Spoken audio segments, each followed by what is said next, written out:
ପିଲାମାନେ ଆଜି ଆମେ ଦଶମ ବୋର୍ଡ଼ ପରୀକ୍ଷା ପ୍ରସ୍ତୁତି ସମ୍ବନ୍ଧରେ କିଛି ଆଲୋଚନା କରିବା। ଚଳିତ ବର୍ଷ ବୋର୍ଡ଼ ପରୀକ୍ଷାରେ ଆମେ କେମିତି ଟିକେ ଭଲ ନମ୍ବର ରଖିବା, ପ୍ରସ୍ତୁତିଟା ଆଉ ରହିଲା 10 ଦିନ, କିଭଳି ପ୍ରସ୍ତୁତି ଆମେ କରିବା ସେ ବିଷୟରେ ଆମେ ଟିକେ ଆଲୋଚନା କରିବା।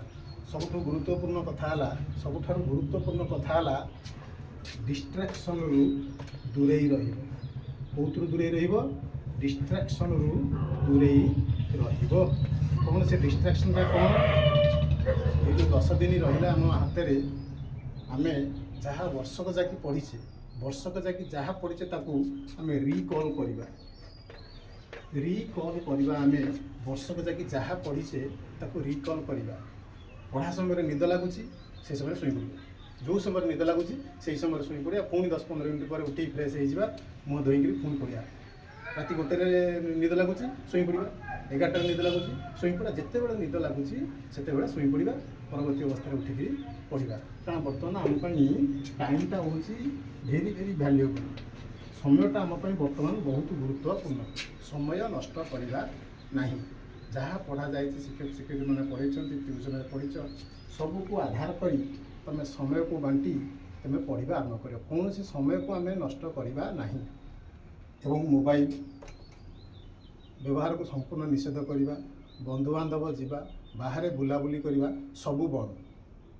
ଯଦି ବୁଲିବା ପାଇଁ ଇଚ୍ଛା ହେଉଛି ନିଜ ଛାତ ଉପରକୁ ଯାଅ, ନିଜେ ବୁଲାବୁଲି କର। ସଦାବେଳେ ପାଇଁ ଏକୁଟିଆ ରହିବା ପାଇଁ ଚେଷ୍ଟା କରିବ। କାହା ସହିତ ବେଶୀ କଥାବାର୍ତ୍ତା ହେବନି, ଯେପରିକି ବାପା ମା, ଭାଇ ଭଉଣୀ, ସାଙ୍ଗସାଥିଙ୍କ ସହିତ କଥାବାର୍ତ୍ତା ହେବ ନାହିଁ। ନିଜକୁ ଯେତେ ଆଇସୋଲେସନ୍ ଏକୁଟିଆ ରଖିବ ସେତେ ତୁମର ପାଠପଢ଼ାକୁ ରିକଲ୍ କରିବାକୁ ସୁବିଧା ହେବ। ଏବଂ ପରୀକ୍ଷା ପର୍ଯ୍ୟନ୍ତ ଖାଦ୍ୟପେୟର ଟିକେ ସଂଯମତା ରକ୍ଷା କର। ସାତ୍ୱିକ ଖାଦ୍ୟ ଅର୍ଥ ସାଧା ଖାଦ୍ୟ, ମସଲା ମସଲି ରହିବ ନାହିଁ। ଯେତେ ଶରୀରକୁ ସୁସ୍ଥ ଆମେ ରଖିପାରିବା, ଆଇସ୍କ୍ରିମ୍ ଖାଇବା ନାହିଁ। ଶରୀରକୁ ଯେତେ ସୁସ୍ଥ ରଖିପାରିବା, ସୁସ୍ଥ ମନରେ ଆମେ ପଢ଼ିପାରିବା।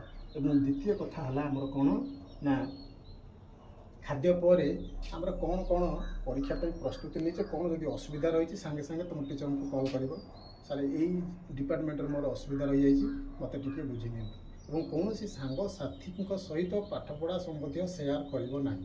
ତାଦ୍ୱାରା କଲେ କ'ଣ ହେବ ନା, କୌଣସି କାରଣ ତୁମ ପାଖରେ ଯଦି ଖବର ପହଞ୍ଚିଲା ସିଏ ଗୁଡ଼ାଏ ପ୍ରସ୍ତୁତି କରିଦେଇଛି, ମୋର ପ୍ରସ୍ତୁତି କମ୍ ରହିଛି, ତୁମ ମୁଣ୍ଡଟା ସେତେବେଳେ ବୁଲେଇବ ଯେ ମୋର କମିଯାଇଛି, ତେଣୁ ମୁଣ୍ଡଟା ଟିକେ ଡିଷ୍ଟର୍ବ ଧରିବ। ବୁଝିଲା? ତେଣୁ ଏକୁଟିଆ ରହିବ, କାହା ସହିତ ବେଶୀ ମିଳାମିଶା କରିବ ନାହିଁ। ଯେତେବେଳେ ମନ ଟିକେ ଅସୁବିଧା ରହିବ ବୁଲିବାକୁ ଚେଷ୍ଟା କର, ଛାତ ଉପରକୁ ଯିବ, ନିଜେ ବୁଲିବ।